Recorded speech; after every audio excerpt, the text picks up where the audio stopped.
Hello everyone. I am Assistant Professor Pragati Shetty from Department of Microbiology, KG Somaya College. In this online lecture, we will study topic called as the plant disease control methods. So as we all know that the diseases or some disorders in the growth of the plant is now very common, and due to which the reduction in the product or the very much harm is causing to the agricultural field, right? So we have to control this disease or this spreading of infection to the plants using some biological or the eco-friendly routes. Okay, so in this online lecture we will study by which way we can control the disease in the plants, or we can control the growth of their pathogens. All right, so let's start. So first we will study about three methods. First is the integrated pest management. Then second is the chemical methods, okay, by using pesticides and fungicides. And then third one is the biochemical methods or the biological methods. So in that we will use some microorganisms or some fungals, bacteria for controlling the growth of the pathogen or for inhibiting the growth of the pathogen. So these three types we are going to study in this online lectures. Now we will start with the first, that is the integrated pest management. So in this in this lecture, the first one we are going to study is the IPM. So what is basically IPM? It is combination of certain various procedures or the practices we can call it, which include the biological method, chemical method, and the some cultural practices. This we use to control the spreading of the pest. Now what are the pests? These are the insects or any organism that spreads the diseases or cause the infection or cause damages to the plant growth or to the soil. Any of the factor which will result into the damaged plant growth or the damaged product. Okay, so that we called as the pest. Now we have to control this pest. We have to manage this pest growth and inhibit their presence in the field. So now some example of the pest are birds, right? Rodents, then ants, also mosquitoes, flies, cockroaches. So insects. So this type of the insect or birds and ants, this will come into the pest. You can see in the picture there is an insect, okay, sitting on a leaf. So it will cause damage to that leaf, right? So it will reduce down the growth of the plant. Now we will see what damage caused by the pest to the plants. Now first, the risk posed by the pest will include the spread of the diseases, right? Just now I mentioned it will cause the infection, it will damage the growth, therefore the spread of the disease. Now this pest or the pathogens are transferred from the gut or external surface of the pest. Okay, that means any pathogen, like we know mosquitoes will transfer the pathogens via biting, or insects will transfer the pathogens via its surfaces, right? The pathogen can attach to that surface, and that infected pest or insect can then be transferred to any plant, and therefore there it will cause the spreading of that infection or the disease, okay, the pathogen. So now it can transferred from the gut, like example mosquito, or the external surfaces of the pest, for example insect. All right, then next it will cause damage to the property, right? So this is very usual that if the products or if the plants are getting damaged, then it will definitely cause damage to the agricultural field, to the property, right? Then the contamination of work surfaces and the foodstuffs. Now if we consumed any or if we brought any contaminated leaves or contaminated vegetables, plants, then definitely it will contaminate our food stuff, right? And also it can contaminate the other work surfaces that it may come in contact with in the future. Okay, then it shows adverse public opinion and loss of reputation, then prosecution and closure, and the poor staff relations. Okay, so these are also some of the points which are important and which can be result due to this damage of the plant by the pest or the pathogens, right? So this so many risks can be present, or this damage can be happen to the plants or any agricultural field due to the pest, and therefore in nowadays it is a foremost need for controlling this pest or the spreading of this pest into a field. Now we will see what is a principle or what is the aim of this integrated pest management method. So the principle says that to identify, to prevent, and then eliminate the conditions that could promote or to eliminate or sustain a pest population with the food manufacturing, storage, or transportation operations.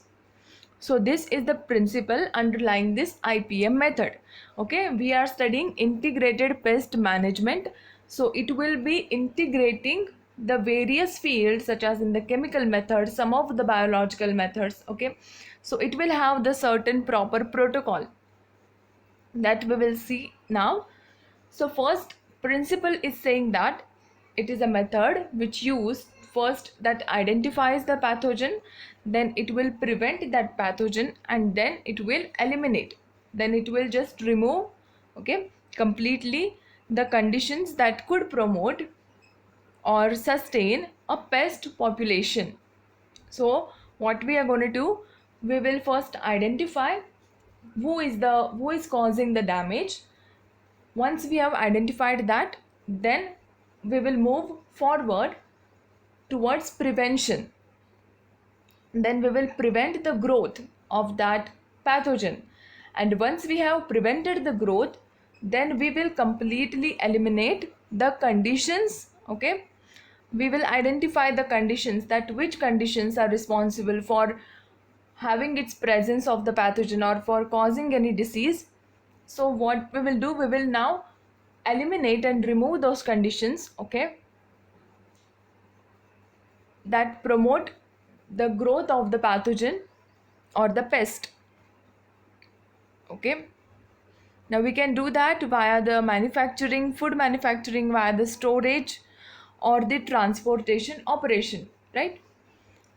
Now if we look into the goals for the food industry, for the plant or the agricultural industries, okay, then it will be like to prevent the insect from entering the facility, right? First we are going to do prevention.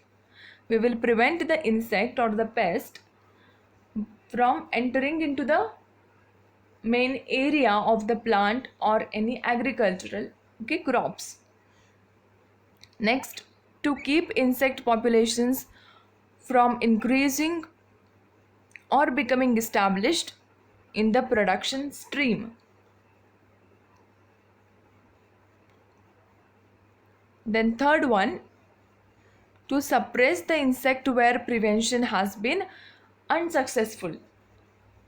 If we tried to prevent certain infection, and if it has not occurred the way we want, then we can do suppression. We will suppress the activity of that insect by incorporating some other materials and some other nutrients or some other cultures that will kill that pathogen. So we will suppress the insect where the prevention has been unsuccessful.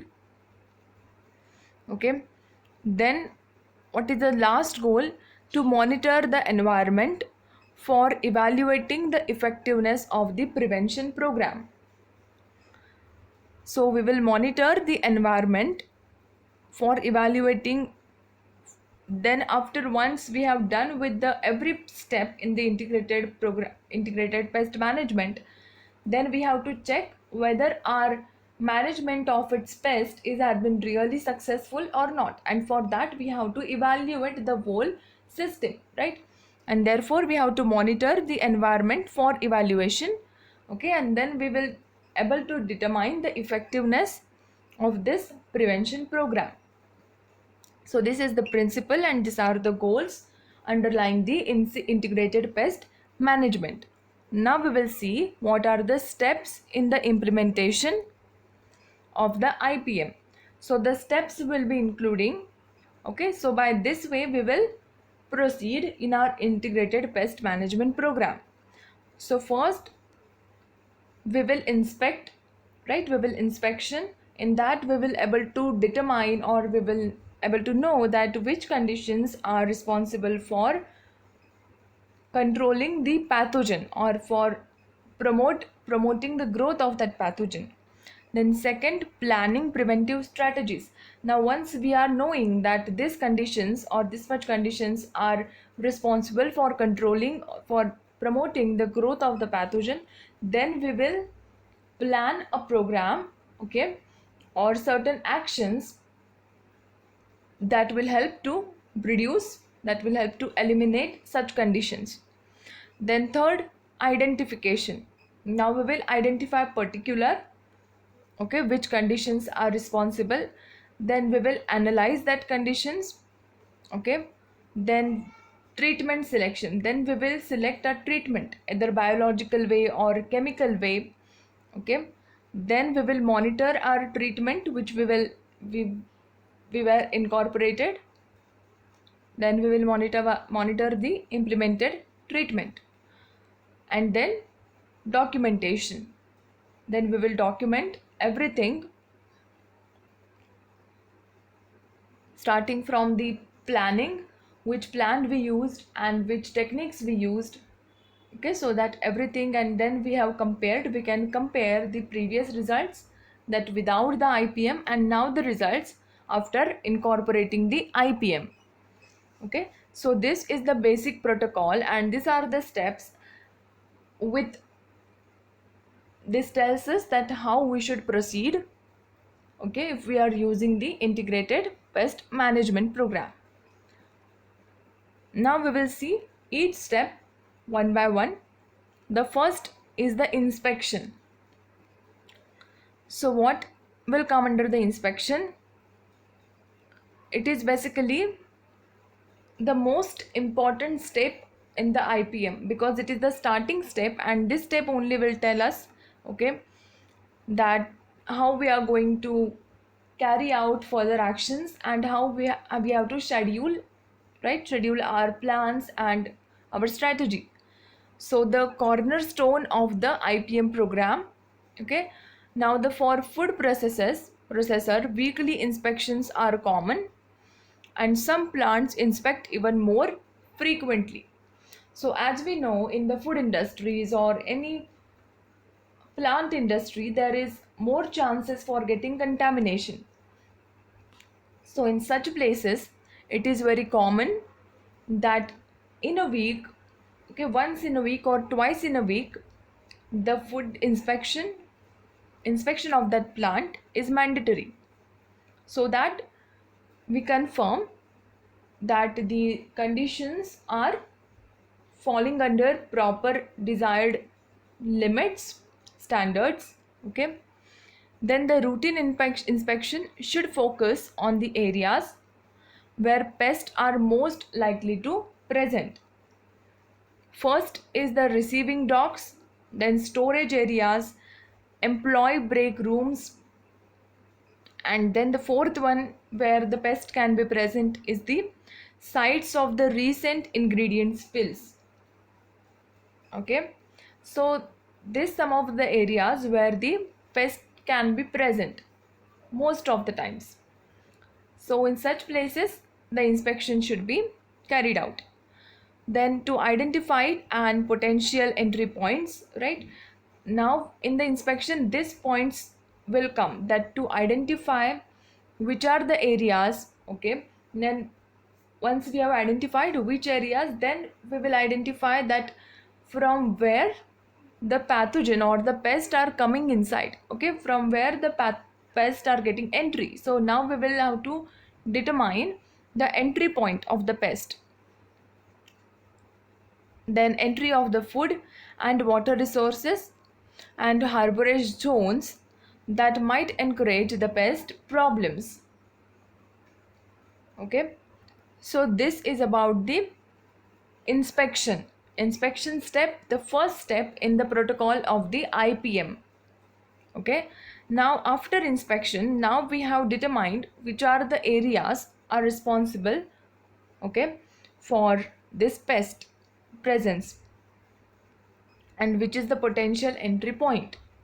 Now the second step, what we should do, we should take the preventive actions. Now one of the most effective prevention measures is exclusion. We can simply remove that area or we can avoid that area with contact. So it is the most simple method, exclusion criteria. We will exclude that part, right? Then performing structural maintenance to close potential entry points revealed during the inspection. Okay, so if in any building or if any slot there is the some points, potential entry points has been determined, so we can reconstruct, okay, so we can do the structural maintenance of that thing or that particular portion so that the entry is stopped, right? So once the entry is getting stopped, the pathogens or the pests are not able to now enter, right? So this is another way to prevent.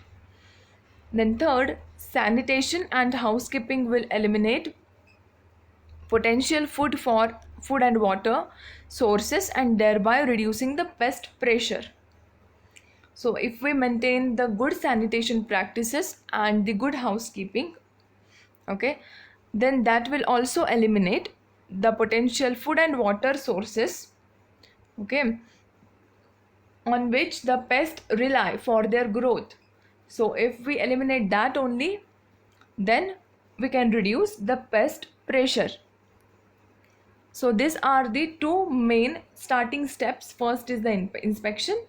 Okay, after inspection, after the site and the entry of the pest has been determined, then next we have to prevent, right?